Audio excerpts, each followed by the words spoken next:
Welcome to LOA Today.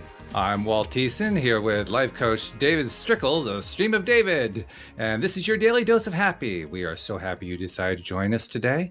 And we are happy to be able to live stream to YouTube because I wasn't quite sure if that was going to work, but it appears to be working. So we'll just kind of go with that for now. But David, we go whether or not we have the YouTube connection because we have so many other people listening to us. So we can't stop for just that one. But it's nice to have the people on the live stream. So just saying. Yeah, there's an energy about live that's just different because people are watching right now.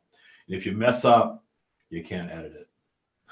Yeah, that's true. Not in the live stream anyway. You could edit the part that goes on the cable channel, but not the part on YouTube. Yeah, when I started doing my podcast, I used to edit it all the time. And when I started channeling, there would be pauses because I was really not comfortable. I was speaking for the first time. I started the podcast right away. Mm-hmm. I would go in and edit it all. And I would spend hours editing the podcast, and now I never edit any of it. I just put it all. It is, yeah. The perfection of imperfection, as the stream says. I hear you. Yeah, I actually had gotten mostly into that mode for quite some time until we started getting on the local cable access, and then, well, I realized I have to stay within 60 minutes, so sometimes I have to do a little editing, but not too much. It works out pretty well. Yeah. So, anyway, have a couple things to talk about today. First, I know you had something to bring in too, so I figured I'll go to your thing first. I asked you about how life in the desert is, and you gave me a rather quizzical answer. So I'm curious to see what you had to say. Yeah, well, life in the desert is the desert. It's sunny, it's beautiful, it's a little chilly now, which is nice. So that's good. Desert life is as good as can be during a pandemic with a strict lockdown going on. But I haven't really, my life is just fine. You know, I'm enjoying the lockdown. I'm finishing my book. I thought I'd finished my book, and then we have this whole new teaching on vibrational flows. So we added a whole other section just on that. That's really turned out really cool. And my book editor gets so excited because she goes in and reads it, and she's like, wow, this is blowing my mind. So I can't wait to get that published. I don't know how long that's going to take, but I'm excited to finally have it edited and done and start getting it out there. But the exciting thing that happened just before I jumped on here, in fact, I was almost late coming on with you, because I just I enrolled somebody in my boot camp, which I do that pretty regularly. So that's exciting every time it happens. But this one was really interesting because we always ask, how did you discover the stream? And she said, through Abraham.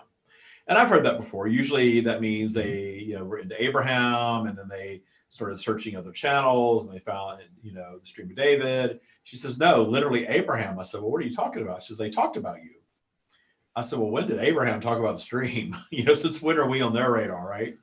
And she said that she was watching a YouTube video, and it was one of those, I guess you would call it a bootleg video, where somebody has just the images going and just the audio plays. Okay, right. And it was a hot seat video. So this had to have happened before COVID, right? When they were doing lives. And she said somebody got up in the hot seat and said to Abraham, why does the Stream of David go deeper into some things than you do? Oh my. And she said, and I want to hear this. I have not heard this. This is secondhand information. Right. She said that Abraham's answer was because they're just so much smarter than we are, which I'm sure was to be funny, right? But I begged her. I said, please go find that clip and send it to me, because I would love to hear that, because I've never heard that before. But she said that she heard that a couple of months ago, and then when she heard that from Abraham, she really started listening to the stream, and now she's in boot camp. So cool story. I want to hear the clip for myself, though, just because it's almost unbelievable. It's so funny, because I have heard Abraham. I remember when I used to really watch a lot of Abraham years ago. I heard somebody ask about Ramtha once, and they kind of made fun of Ramtha, and it was kind of funny. Well, Esther has a sense of humor. Abraham has a sense of humor. So I would just, whatever the answer is, I would just love to hear it. So if anybody out there listening to this knows where that clip is on YouTube, send it to us, because I'd love to hear it and see it. Absolutely. Yeah, I want to see that too. To get a mention on an Abraham workshop, that's very cool. So yeah. So I want to see it. All right. Anyway, I just learned about that within the last hour. That just happened because I just got off the meeting with her, and she's in boot camp now and jumped right on with you. So wow, really fresh information. Very, very cool. All right, I like that. Well, I Yeah. have more fresh information. This is specific for LOA Today listeners, particularly those who use the LOA Today app on an iPhone. For the last 3+ months, I've been trying to resolve a couple of issues that listeners had reported with the episodes stopping playing in the middle, and if they went to try to do something else while they were listening to an episode, the episode would stop and things like that. And I think we've got it resolved. I just uploaded the latest version. So you're looking for version 1.1.80. So the one that ends in 80. And that just updated today. So, for those who had an issue with that, give it a shot. If you are still having a problem, obviously get in touch and let me know. If you find that it fixed it, obviously get in touch and let me know. I want to know either way. But I think we got this. And I have to tell you, David, this was kind of a little mini test for me. Because obviously we hear on the show, we're talking all the time about maintaining your vibration and how you get better results when you're in the high vibe, and how you want to, you're dealing with polarity all the time, but there are things you can do to kind of take a step back and see things from a longer perspective, and so on and so forth. I was trying to do all those things, sometimes successfully, sometimes not so successfully. But I was trying to do all of them, and I kept stumbling through, finding one little thing here, one little thing there, one little thing there. And then all of a sudden I had a breakthrough just a couple days ago. And it was after going through about, I don't know, 200 steps. I don't know how many steps it was. And then I had this breakthrough. And you know what the really exciting slash annoying thing about it was? It showed me that the thing that needed to be changed was so simple that I was just overlooking it every step of the way. I had literally overthought the whole thing and didn't realize it. Which dropped your vibration, which held you away from a solution. Exactly. Exactly. Yeah. Yeah. So So I it's got to, really stepping away from it and just allowing your vibe to go up, and then the solution is just right there. yeah. But we don't do that. We think we have to dive into it and fix it and take action and all that stuff. And it just makes it worse until your vibe goes up. That's Well, vibrational. it's even more annoying when you know this stuff and you still go and do that anyway. Oh, we all do. Yeah. Sure. Because it's still fun to be human, and it's fun to, get down in that low vibration and not even really realize that you're down there until things start going awry. And then, what are you going to do? You're down in low vibration. You're not necessarily making the best decisions. It's like being intoxicated, and you decide not to go do something to raise your vibration. Instead, you're going to keep hammering. I'm a type A personality. I do it myself, and I'm doing it less and less and less as I go. But I'll dive into doing that. Oh, I got to fix this. I got to figure this out. And yeah, It's almost we like all do it. it has an addictive quality to it, which is kind of a strange thing, because I always associate addictions with a need to mask some sort of a pain, but it doesn't necessarily have to be pain. I mean, clearly it can just be a habit. And in that sense, I guess the pain is I don't want to have to leave this habit behind. I'm used to this habit.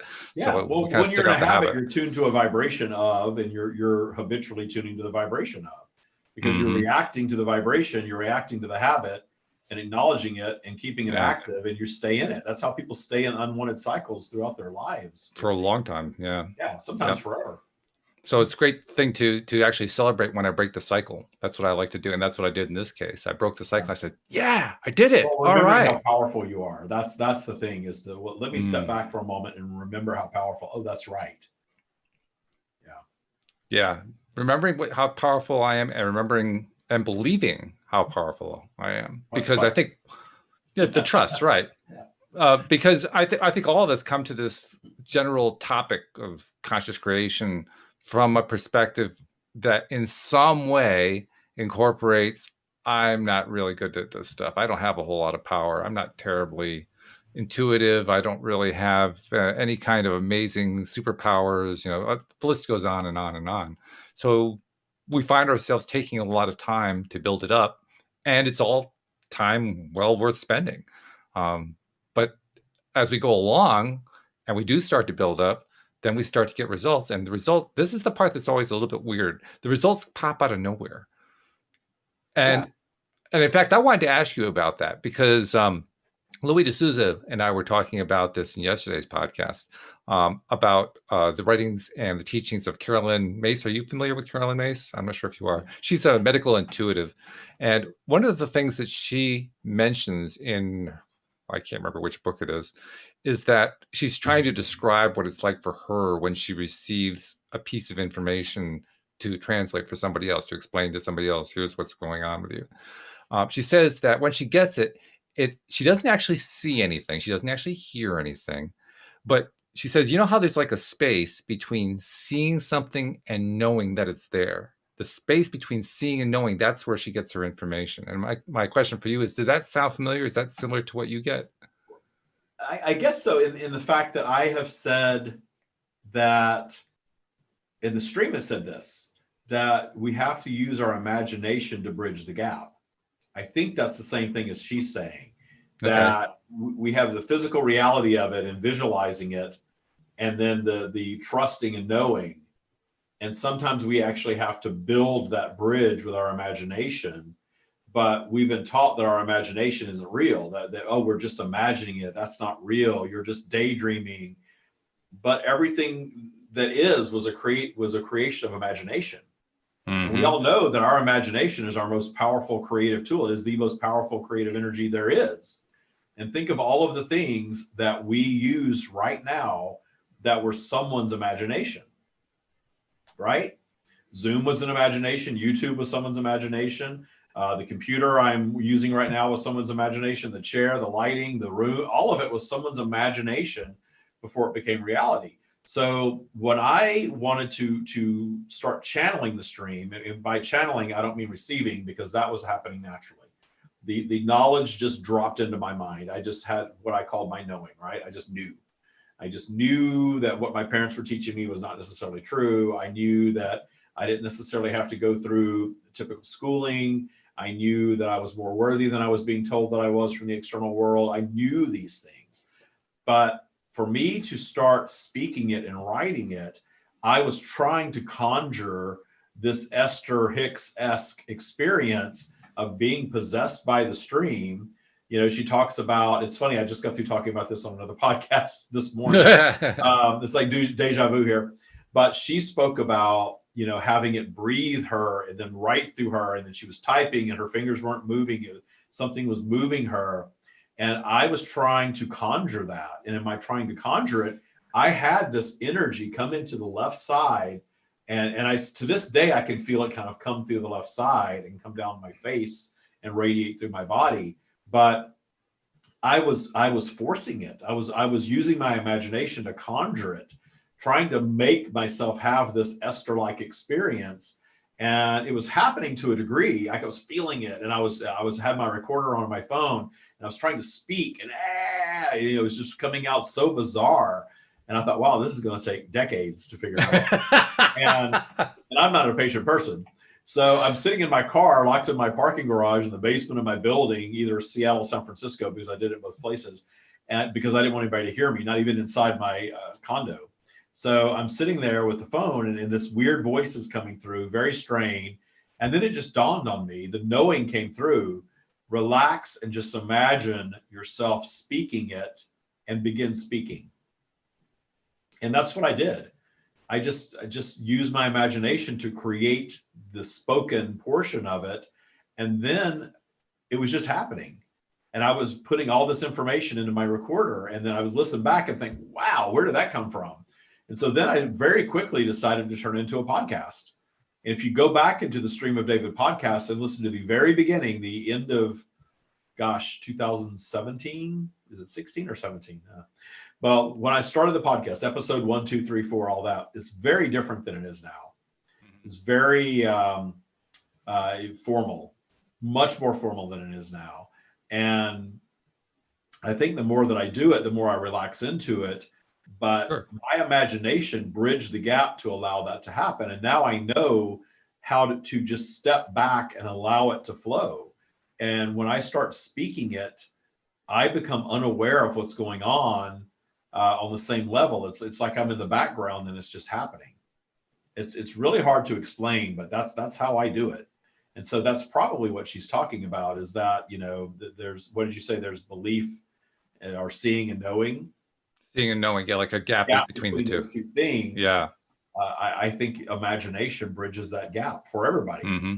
Yeah. Okay, that makes sense. Well, also, I'm glad that you brought up what you brought up about your. How did you describe it? You just receive stuff that how did you call that? You described that in a My particular way. knowing. I You're used to call knowing. it, Okay. before I ever called it the stream, I just called it my knowing, but I didn't talk about it publicly. So I sort of referred to it myself as my knowing. But I Okay. learned pretty early on that I needed to hide that, or people were going to think that I was nuts, or I was Mm. going to get diagnosed with some sort of multiple personality disorder, or which I still get accused of. So Because that that, knowing, that's really what's often called going within, isn't it? That's the internal connection part. yeah, all that is everybody has it. It's their intuition. You raise your vibration, you're connected to source. That's not this miraculous thing either. It's subtle. The source connection is just feeling good. It's joy. And if you really sort of I don't want to say wallow in it, really luxuriate in that, and sort of just keep yourself there and make that your new habit, then all of these other things just come with that. That's intuition. It's worthiness. It's self-love. It's being able to appreciate all that is. That is source connection, and it's amazing. And when you work your default vibration higher and higher and higher, it's easier and easier and easier to access. So I think most people who are conscious creators um, understand the value of going within, of increasing and improving that connection to one's inner being. So I kind of wanted to make that the topic today and talk about what are some of the ways that we can kind of improve our ability to recognize that knowing and to latch onto it and stay connected to it more often. Because I figure if there's anybody who knows how to do that well, it's a channel, and you're a channel and you're good at it. So who else can I ask for who's better qualified to answer that question than somebody like you? So give us some ideas. What are some of the best ways to kind of improve our ability to receive that information, that receive that knowing? Yeah, well, what I developed with the Taya practice that I developed is all about that. So Oh, okay. the four components of that are forgiveness, which is cleaning up your transgressor energy through Hmm. appreciation, actually. So those are that transgressor energy is always present, and that's the energy. You know how we talk about when you're on the spiral or ladder or whatever you want to call it, and you are above neutral, you're in positive territory. Source can meet you there and connect with you because you're in appreciation of you and all that is, which is source energy, and that source connects with you, and you can actually build momentum in that high direction because you're connected to source. Well, when you go below neutral, you go down into negative vibration, if you will. Your transgressor energy has the same power. It's not evil. It's not Satan. It's not the devil. It's not demonic. It's your transgressor energy grabs hold of you and pulls you down. And it's through your thoughts. It's through your triggers, harkening back to when you were, mistreated in some way, or those walls that you build because it didn't work out last time, so you're not going to allow yourself to feel that pain again. All that stuff, that's transgressor energy. So cleaning that up, getting some sort of practice together that works for you, that allows you to connect with source much of the time. Meditation is just one. Certainly quieting your mind is something that automatically allows the source connection that's already there just to be realized. It's always there. A lot of people have a lot of trouble quieting their mind and staying in that state. So appreciation activities, anytime you're up in that high vibrational state of appreciation, love, joy, self-appreciation, there's as much value, if not more, there than just meditating, just quieting your mind. A lot of people teach meditation because they don't want to acknowledge spirituality. And so they talk about mindfulness and quieting your mind. Michael, my partner, is a psychologist. He is not particularly into this stuff, but he's into mindfulness. He's into quieting his mind. I said, well, do you know why you Hmm. quiet your mind? He gave me the psychology answer. I said, why you really quiet your mind is because that's your natural source connection that you're allowing to be realized in that moment. He's like, okay, whatever. So or a scientist, they need proof of that. I don't need proof of that. My feeling connection to that is all. That's faith, right? That's all the proof that I need, is how I feel in that moment and how good my life gets when I'm in that space more often. So source connection, forgiveness. The other thing is understanding and appreciating polarity, which is a huge part of our teachings that I think a lot of people aren't teaching right now. But polarity is a universal energy force that has an ebb and flow to it that takes us sometimes up our spiral and sometimes it takes us down.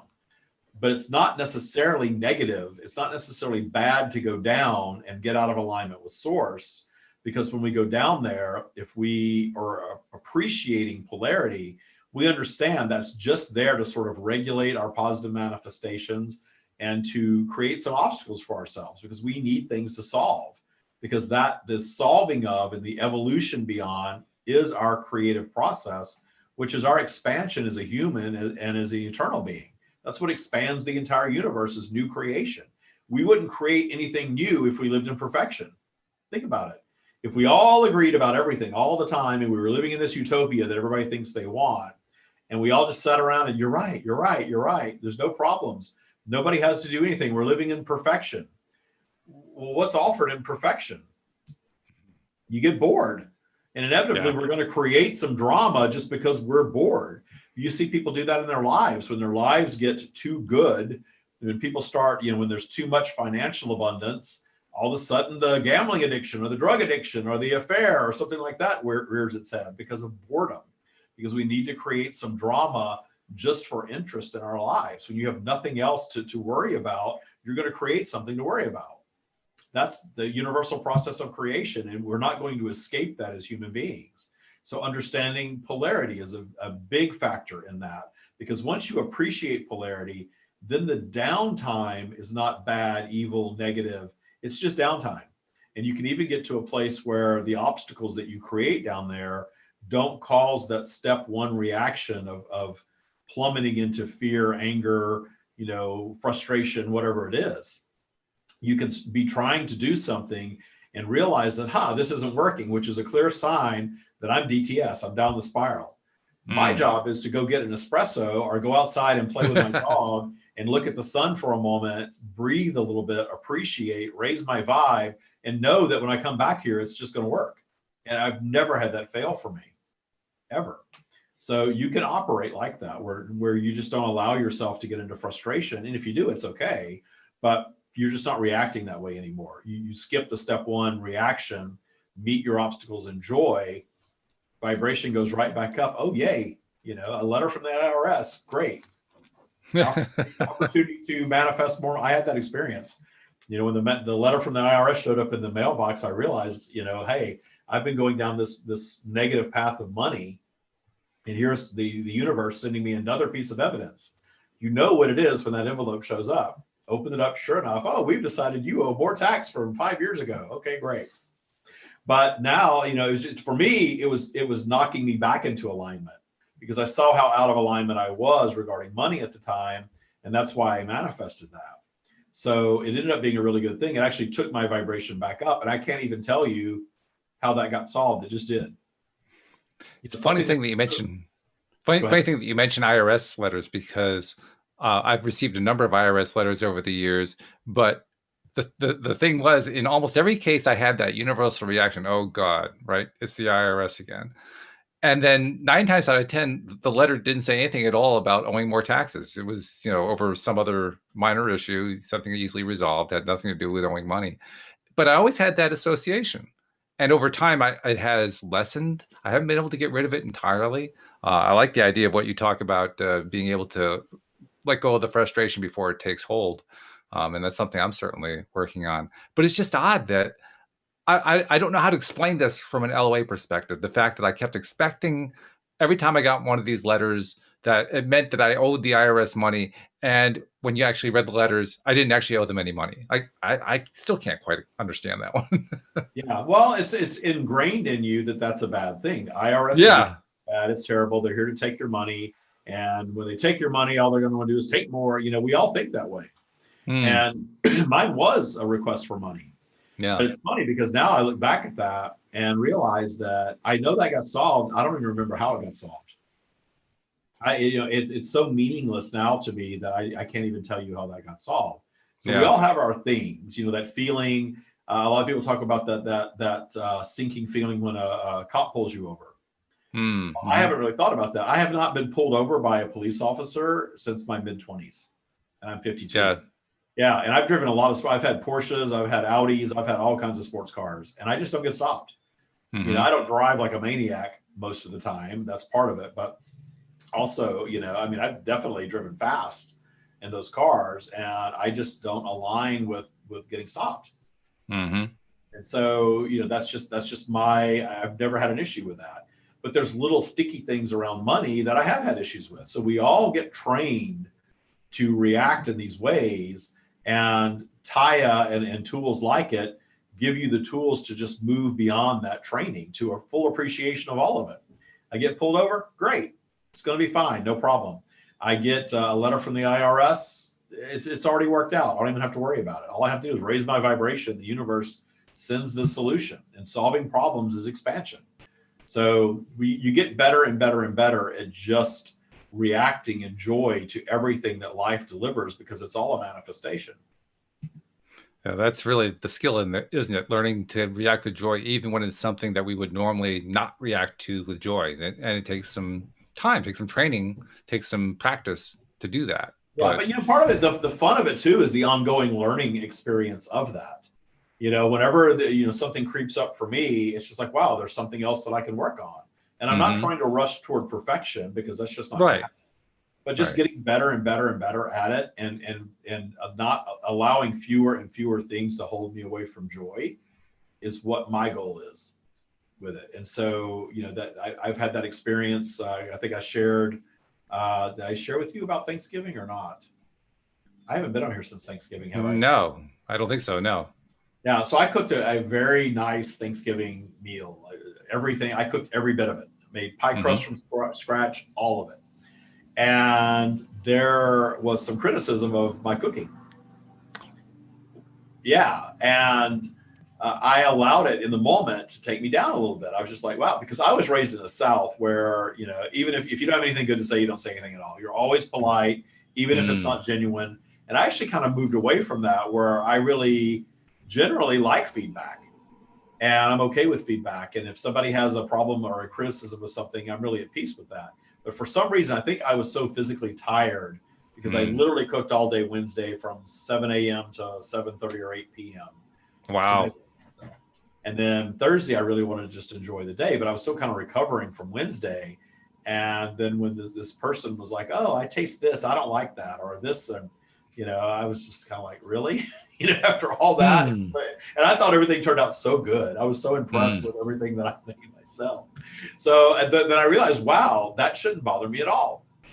So over the weekend, I was around this same person, and they were kind of doing the same thing, and in a different vibration. It didn't bother me at all, at Oh, all. And so it was all just a reflection of my vibration in the moment. right. It shows me that I had a little more work to do in fully appreciating this person for who and what they are. And this person is of an age that they're not going to change. So Yeah. you get to that age, you see people that get to an age where they just don't care, and they say whatever they think all the time. That's who Mm-hmm. this is. So Mm-hmm. it's Mm-hmm. okay. It wasn't really personal. I didn't really take it personal. It was just annoying. Yeah. In the moment, it was just annoying. Like, really, I spent all this time cooking, and now, you show up, you sit down, you get waited on hand and foot, and all you can do is criticize. I have to admit that kind of person used to be a real transgressor, to use your word for me. But it's gotten to the point now where I kind of look on that kind of person in sort of a pitying way, and even that's not the best energy to be in. But it's like, really, that's the best you can do. I feel sorry for you. Yeah, well, and I realize that, that's their own negative, outlook. That's not a pleasant place to be, but I'm Yeah. not going to change their reality, nor is it my job No. to change their reality. No. I just need to not take it so personally, and just let it flow. Jeffrey posted a couple things in the live stream. He said he has a question. I often connect with source and receive information. Parentheses, I've heard it referred to as downloads. But I also receive questions about big picture issues. Can you give guidance on what to do with the info that we receive from source? Well, it depends. If it's useful for you, and I couldn't imagine anything from source not being useful for you in your life. If you want to use it in your life, and keep it to yourself, that's up to you. And there's nothing wrong with that. Source is not judging. But I found for me that I got to a point, because my intention was to keep it to myself for years and years and years into my 40s. And I got to a point to where I had enough information and had used that information to create enough tools for me that I kind of got to where my only option was to share it. I didn't feel like I had any other purpose in life other than quitting my corporate job and spending the rest of my life sharing this practice with the world, which is what I do now. So I did get to a point where I shared it, and my mastery group is sort of getting to that forefront of thought space, because they're with the stream all the time and mastering the Taya practice. And the stream has told them, you get to a point where you're out sort of at the leading edge of thought, and the only way to multiply from there is to share it. Because it continues to multiply and come back to you. But you sort of get to this edge, and it's like, okay, we've got the keys to the universe. Now what? Now what? Right. Sharing it is the now what. That's how, because for me, when I started sharing it on my podcast and then started interacting with other people, especially in person, video is kind of second to that, but so much more information came.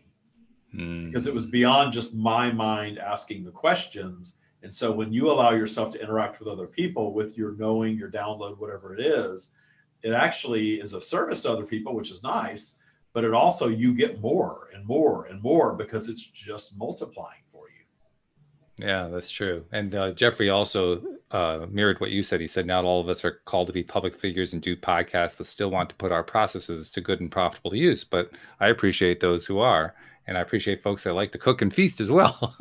Yeah. So yeah, that's everybody's individual journey, and you really have to be ready. Because I was very much in the closet with my channeling. It's funny, I came out of the closet as a gay man in my early 20s, but before you did this. Yeah, and I stayed in the closet as a channel. And I think I've told this story before, that when I came out of the closet the first time, I really kind of lost the friendships that I had. I mean, they're still around, Facebook hello every once in a while, but they're not like they were. And they all stayed friends, and I was kind of out of that. And I also moved away. And I lost the relationship with my mother. She never spoke to me again when I told her I was gay for the rest of her life, for over 20 years. Oh my. Wow. So that was the end of that relationship. So I severed those relationships in coming out of the closet.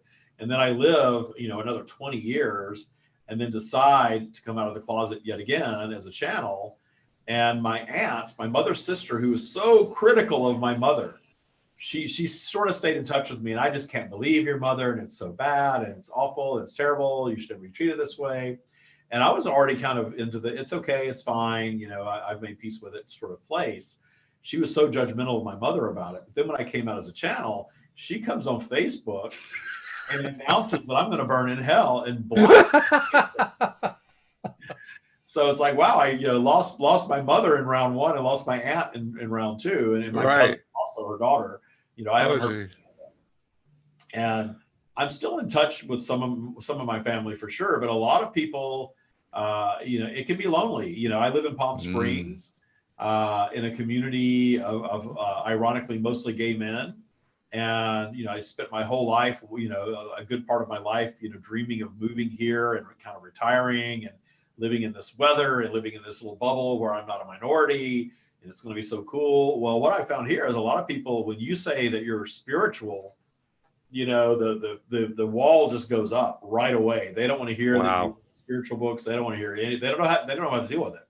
It's not like living in Sedona or someplace like that where everybody probably thinks it's really, really cool. But then I need to make peace with just being able to live among whomever and have my experience and not worry about whether I'm accepted or not. So, Michael and I are here. His parents are 2 blocks away.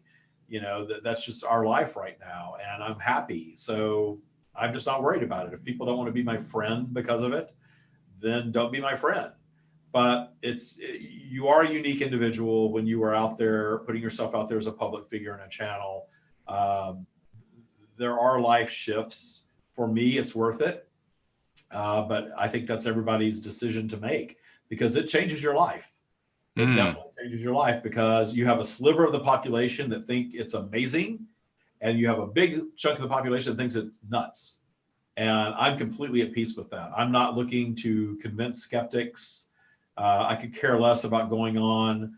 Sometimes these people, I remember I used to listen to Howard Stern, and he always talked about having the Long Island medium on because he wanted to debunk her. He wanted to get her on the show that she wasn't. I'm thinking that woman could care less about coming on your show. Absolutely. Being debunked. Why does she need to prove anything to you? If you're not into it, don't be into it. That's how I am about the stream. If you're not into it, don't be into it. They even say if these words don't resonate, move on. They're not for you at this time. And I totally believe that. The stream is here for people that are ready for the stream.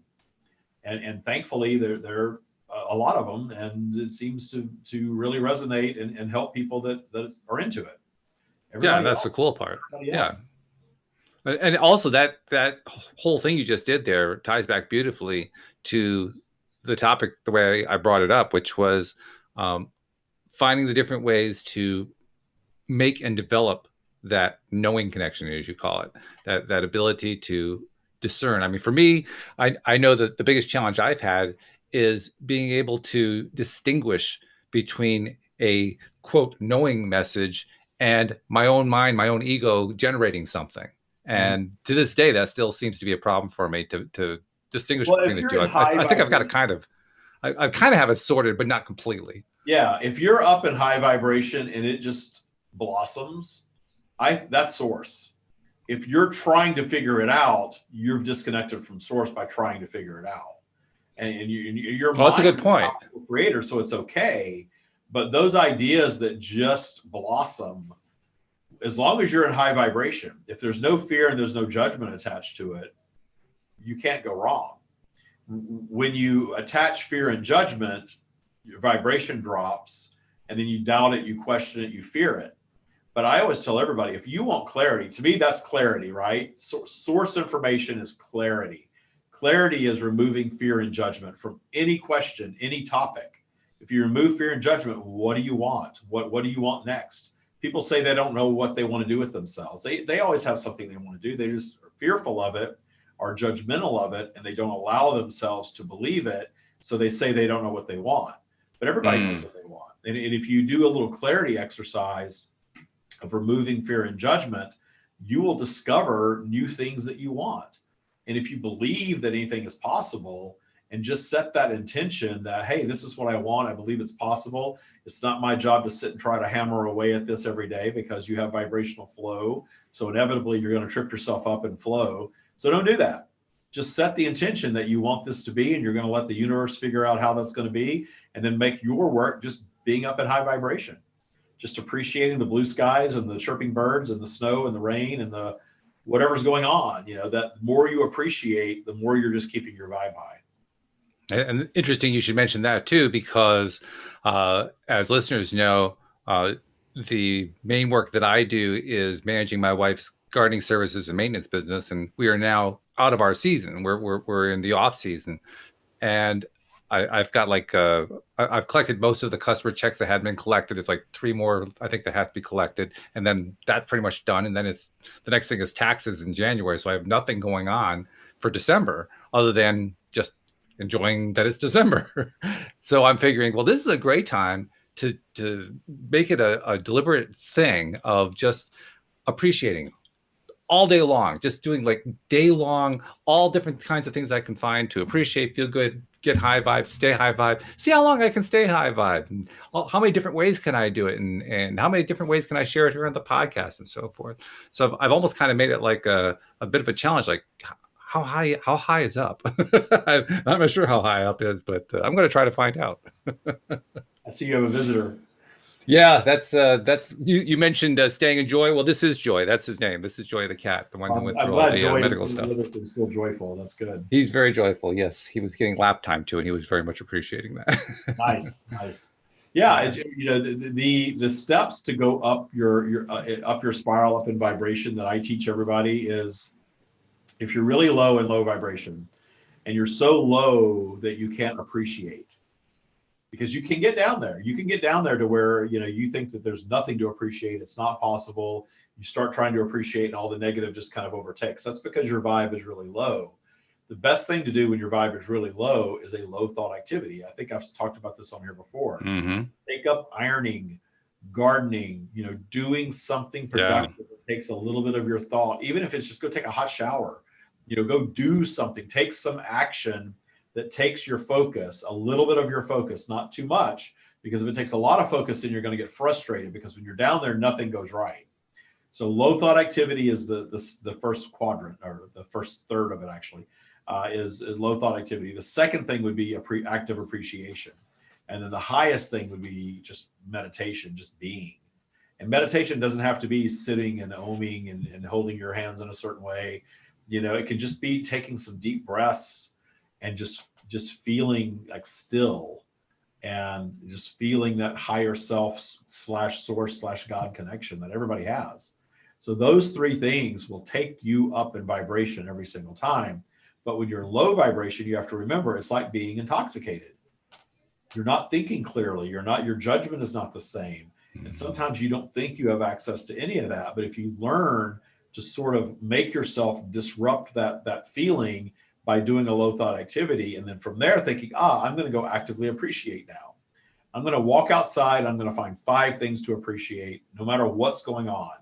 And you can get really good at just finding little things to appreciate. Yeah, it doesn't take long. No, that's really true. And in fact, I found for myself, you mentioned earlier the idea of clearing your mind. I've gotten to the point now where my mind is pretty clear. I don't get a whole lot of tapes playing anymore, which is really nice. And it actually that transgressor energy that stops all of those reels of, yeah, oh, it's terrible, oh, it's so bad, this was horrible, this person mistreated me, this should never happen again. All that crap can be wiped out with a little bit of effort. Yeah. Well, it's also a little bit surprising because I can recall not all that long ago, I would say about 2 years ago, where the tapes were constantly playing. Now, you named the tape, it was playing. And I did it with mirror exercises. I did mirror exercises and still do mirror exercises just about every day. And within 30 days, that had knocked most of it out. And to this day, whoops, you can't go out there, buddy. And to this day, it continues to keep it really low in terms of the amount of unwanted stuff going on through my head. But now it's gotten to the point where I get so little of it, I forget what it's like to have that. And when you pointed out, well, you want to try to calm your mind, I realized, oh, my mind's already calm. I'm not giving myself enough credit for having a calm mind. You can actually become so accustomed to it, you forget. Yeah. You just kind of not remember those commercials anymore. Nose blind, when you smell the same bad smell every day, you become yeah to it. And of course, then your guests smell it and judge you for it. That was right. Yeah. That commercial. Well, we get like that with anything that's a constant, whether it's something we want or we don't want. We just start taking it for granted. Mm-hmm. Exactly. I used to live in this condo that had this amazing view of the lake, and I didn't necessarily appreciate it every day. And then somebody would come over, and they'd be like, "Oh my God, this is so amazing! The sailboats and the sunset." And I'm like, "Oh yeah, it is nice. I kind of." Yep. I know exactly what you mean. I actually had the experience of living on a lake for a year, and it's so easy to take the whole thing for granted. I mean, honestly, when I would actually get my best time appreciating the lake, it was when I was outside mowing the lawn next to the lake, because I wanted to make sure I didn't actually mow into the lake, right? So I had to be aware of the lake. You had to finally pay attention to the lake. I had to pay attention to the lake, and wow, there's a lake here. How about that? Yeah. Well, it probably made mowing the lawn a little more enjoyable too, to think about. It did, yes. Yeah, that was the best lawn mowing I ever did. And I'm not somebody who likes mowing the lawn. So. Yeah. But yeah, I think it's really interesting how you talk about it in terms of polarity. You talk about it in terms of going up and down the spiral, which is a great way to describe it. Others describe it in somewhat similar terms. But no matter where we are on that polarity journey, I guess I'll call it, we find, or at least I find, that the experience of being wherever I am on it leads me to get into that place that you just described of taking it for granted. It's so easy to do. Mm-hmm. And literally the most challenging, I think, now other people may feel differently about this, but I think the most challenging thing to do, excuse me, my cat's having a fit here. I'm trying to get out the window. But the most challenging thing to do is to not constantly, to regularly be aware and to appreciate the change. Every time that a change happens, appreciate it. And I'm getting better at it. I'm certainly a lot better at it than I was 5 years ago. But it amazes me how often it just kind of slips by. I mean, do you find that you have to make a conscious, not effort, but be consciously aware to keep doing that? One thing I do think Taya for me has become a habit of thought Mm-hmm. where I'm always aware of my vibration just naturally. And I'm always thinking of not thinking about transgressor energy, but if something pops up, I immediately identify it as such. So I do think that that kind of becomes habitual if you Mm-hmm. get a practice together that makes it your habit of thought. Mm-hmm. I have not fallen out of it, but I'm also teaching it all the time. Oh, that's true. So teaching it all the time, and that's why we have a lot of people that graduate boot camp that want to mentor, and they donate their time to become mentors in the program because it keeps them coming back to it. Yeah. It's a win-win for everybody because the boot campers get exposed to someone who's recently out. The person who's recently out is donating their time back, so they're staying in the process without necessarily going on to mastery, and it keeps you in the practice. And we just had a reunion last week. In fact, Tuesday after I was on with you, we had a big reunion for boot camp. Oh, So nice. we had quite a few people on. It was over 40 people on, Mm-hmm. and it was a huge Zoom meeting, as you can imagine.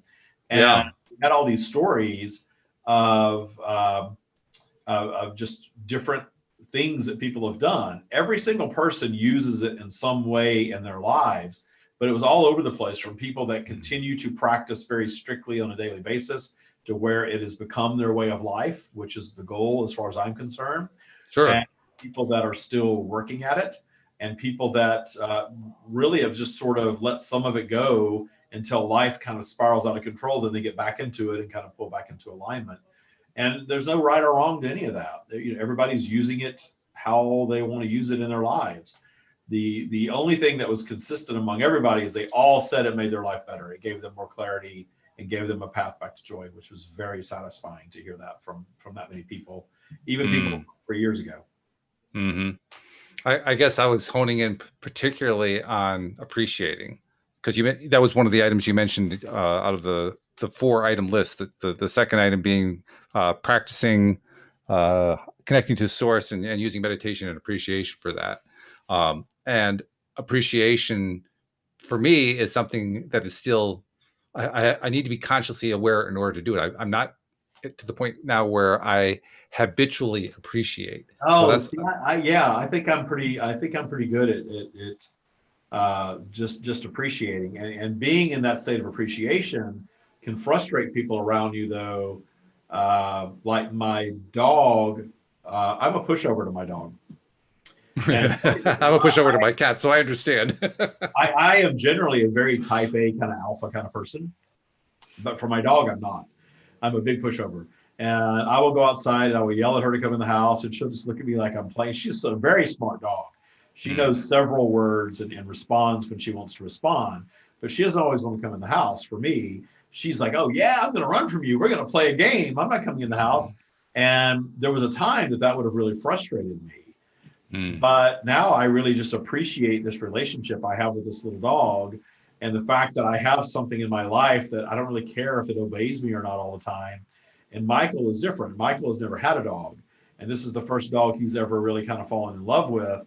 But he's very much the disciplinarian with her. And he'll walk to the door and he'll just do that. And she comes running in the house.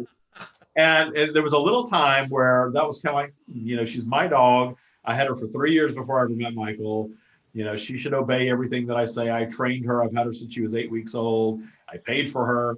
She should mm. listen to me. And now I really just kind of automatically, I didn't have to think about, oh, I need to find appreciation for her. I just kind of automatically go to that place of, I just love this little dog. And if she doesn't want to listen to me, I know that the secret word to get her in the house if she's ever in danger, which is TREAT. I won't even say it right now because he's probably outside. That'll always get her in, but I don't want to always use that to get her in the house. And I just Right.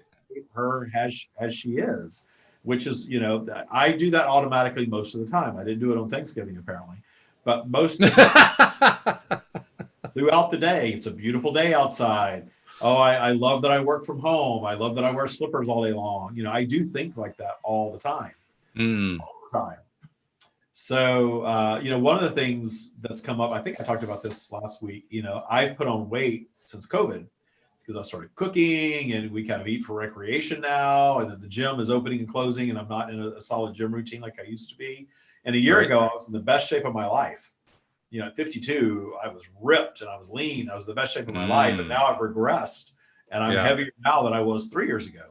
Oh, And wow. I'm realizing that I definitely want to get back into alignment with good health and healthy habits, but I also need to just appreciate the phase that I'm in and love myself no matter what. And that's something that I'm teaching myself right now, that I don't need to worry about that so much. This is just something that I'm experiencing, that I'm flowing through. And, for a while there, the vanity was kicking in. Oh, I look so fat on video and all. I don't do that anymore. It is what it is. And if I'm the old fat man that channels, I'm okay with that too.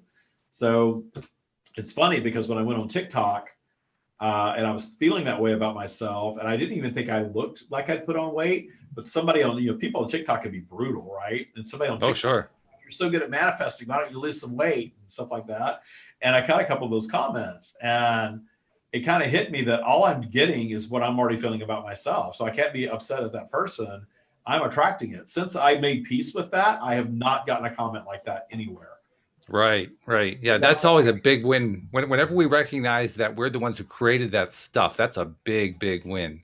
And I've been getting more of that in my own life, and I've gotten emails and letters from people who are listeners talking about their breakthroughs in this way. That's the best kind of breakthrough, I think, anyway, because that's when we're realizing our own level of trust in how this works. You talk about trust frequently, about how yeah, important that trust is. Well, that trust builds through experience. And whenever I notice that my own trust has increased, I think, whoa, okay, now I actually have a good internal clue that I'm really making the progress that I've been wanting to make all along. That's good. That feels good. yeah. Well, and real progress is not about achieving perfection anyway. It's appreciating Yeah, the it's not the perfection of perfection. imperfection. Yeah, yeah. It isn't so much that I want to be perfect. It's that I want to be conscious. Yeah. I Well, want to to me, select that's what I consciously. say. That's what consciousness is not Yeah. needing things to change to be happy, finding joy in your now, regardless of what your now is. I hear from people, and in running the show that you do, you probably hear from people too. I'm going to be happy as soon as I do X, Y, Z. I'm going to be happy as soon as I have my dream job or my fortune or my perfect partner or my better body. I'm finally going to be happy. And I've already showed myself that I achieved all of that and I still wasn't happy. I had to find a path to just being joyful that had nothing to do with my body, my weight, my health, my relationship, my bank account, any of that stuff. Because we see evidence all around us that there are people that think that that's the answer and there's never enough. That's where Mm, billionaires come from, right? People that think right. if they just have the most money and they top that list, they're finally going to be happy. And there's never enough. So they have to have more and more and more. That's why people that have so much money, they never have to work again a day in their lives or even think about money, are the hardest working people because they got to have more. They got to be the top. And I see that it's so prevalent on places like Instagram. You got to get out and you got to grind, and you want 10 billion. You got to hit this. And you got to do that. And I'm just thinking, first of all, the person posting that on Instagram probably has not even a fraction of that, or they wouldn't be bothering posting on Instagram. Yeah, right. Yeah, who are you listening to here? And secondly, that's just not where it's at, because I've achieved such joy and peace and love of self, regardless of conditions now. And that's what I really want for everybody that listens to the stream. That's what the stream wants. That's why the stream says find peace and love in what is. And it doesn't mean that you're sticking yourself there, but release the need to have that thing that you think you need to be happy, because it never is the answer. Funny too that you mentioned how that person that the person's reacting to somebody on Instagram, forgetting that the person that they're hoping to find is not going to be on Instagram. It's a way of saying I've seen it in terms of, well, uh, I'm going to criticize this person as a law of attraction practitioner because if they were so good at this stuff, they would be wealthy and they'd be healthy and everything would be fine. They wouldn't have any problems and yada, yada, yada, yada.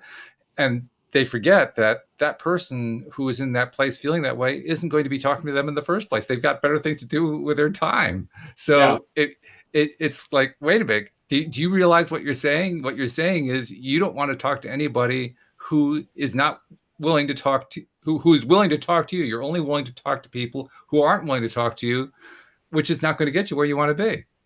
Yeah. Yeah. That it's like the ultimate irony. Yeah. Well, and the whole idea that the human judgment, and Yeah. that's something that the more you detune human created judgment of things, the more joy and the more source you experience, because source isn't judging.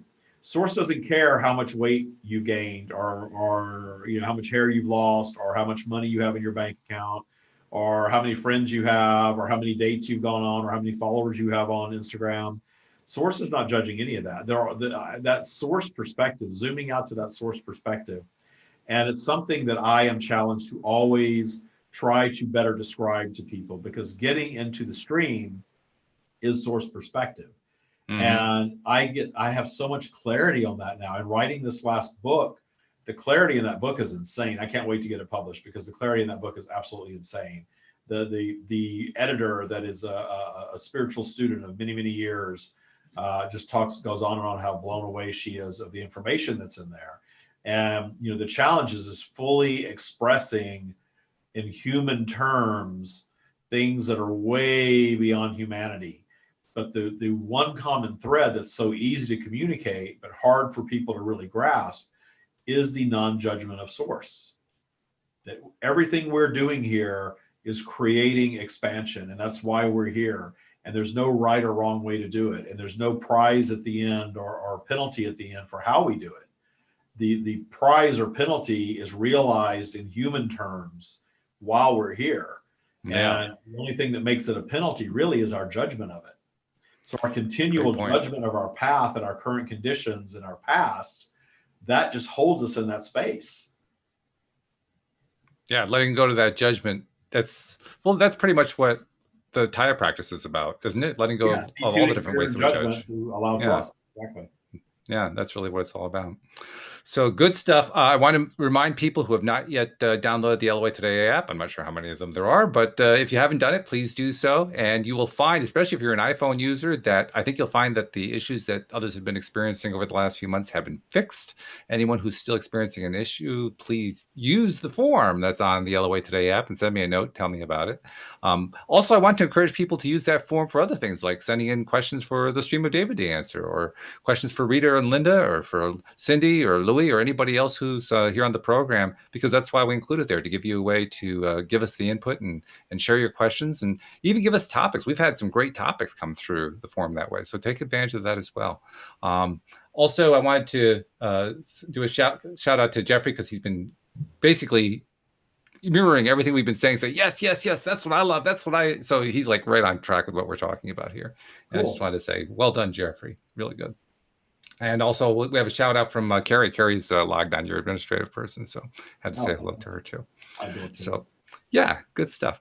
So thank you very much. I think we're probably going to be doing a little bit of actual connection with Stream of David next time. So we want to look forward to that. And also, it's an opportunity, if you have a question, to include that, because we will include it in the conversation. But for the moment, David, it's been great. Thank you so much for sharing your perspective. And thank you for teaching us a little bit more about how to maintain that connection, because that's really important. Yeah, thank you all. Always good to be here. Really, really appreciate it. And also thank you to the live streamers, and especially thank you to the podcast listeners, because without you, we wouldn't have a podcast. Let's be perfectly honest. We'll see you all next time here on LOA Today. Goodbye, everybody.